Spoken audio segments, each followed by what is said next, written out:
Barbarian was a fun movie, and this is definitely a film I'm glad I saw in theaters. Barbarian has that fascinating quality that makes it great to watch with a group of friends, but at the same time isn't painful to watch alone. This movie was just plain old fun. The plot had some interesting points and felt a little strange at one point or another, but I would recommend this film to any fellow horror goer, but do note that your experience will probably be better watching with a group. There was one actor I saw in the film who struck me as really familiar, and came to find out that that person was the director, and that this was none other than Zach Crager. As soon as I saw his face on IMDb, I didn't have to scroll to know where I knew him from. He was a part of the main cast for the wildly inappropriate comedy skit group, The Whitest Kids You Know. Florida. Son of a Billy. Totally did it. All right, class, get your shit. We're going to Florida. Crager's presence in the comedy scene makes sense, seeing as the film goes on, it takes itself less seriously and is prone to some really good humor as a result. The camera work in this movie was spectacular, compounded only by the fact that this was Crager's first time directing alone, and that this was his first time creating anything within the horror genre. I can't quite put into words what makes his style of directing so visually striking, but it feels similar to the way Alfred Hitchcock communicates as much information as possible to the audience through objects and actions to further the story. I'll definitely be keeping close tabs on any of his future work. This isn't to say Barbarian is perfect. I have my gripes about the story that I'll get into after the spoiler warning, but in general, I would recommend this film to any casual enjoyer of the genre. I've noticed that a lot of horror stories and films that have great hooks usually fall victim to unsatisfying explanations for said hooks.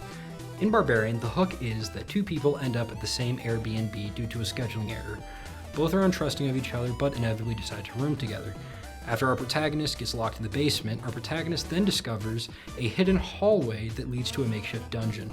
Sufficiently freaked out, once she is rescued by her roommate who lets her out of the basement, she wants to leave. The guy, however, decides he wants to go check it out. When he doesn't come back up, she goes to the basement only to discover that the hallway and dungeon are empty. She then discovers another hidden door that leads even further down into a pitch black maze. She calls out once, then twice, and before she can call out a third time, we are given the most gut-wrenching scare the movie has to offer. Our protagonist then descends further into the maze, only to discover that the dungeon is only the beginning of a huge network of underground tunnels. This hook is amazing, and it immediately sucked me into the movie, and I lost complete track of time as I was just dragged along by the story. The explanation wasn't super satisfying, but the journey was very much worth it. When I mentioned that the movie takes itself less seriously, I mean that there are just more jokes as the plot continues. It's a horror through and through, don't get me wrong, but it has some really funny moments scattered around. The increase in humor is due to the introduction of another character, the owner of said Airbnb. He shows up because he's low on money and wants to sell the place. After finding the belongings of the two people, he goes into the basement to discover the dungeon and starts celebrating because he thinks he can put down more square footage into the contract of the house when he sells it. So he grabs a tape measure and begins measuring everything, and that's how he ends up trapped in the tunnels with our protagonist. Like, come on, that's freaking hilarious. My problems with the film stem mainly from the story. The explanation for the tunnels and what's in the tunnel isn't that great or cool, but like I mentioned previously, coming up with great hooks isn't too hard, but coming up with satisfying answers for why, that is very difficult.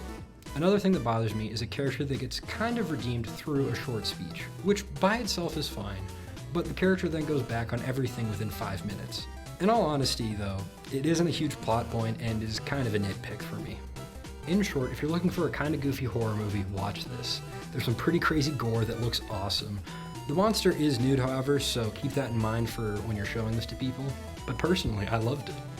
Overall, I'd give it a 6.5 to 7 out of 10. Not the best, the camera work was really solid, and in general, just plain old fun.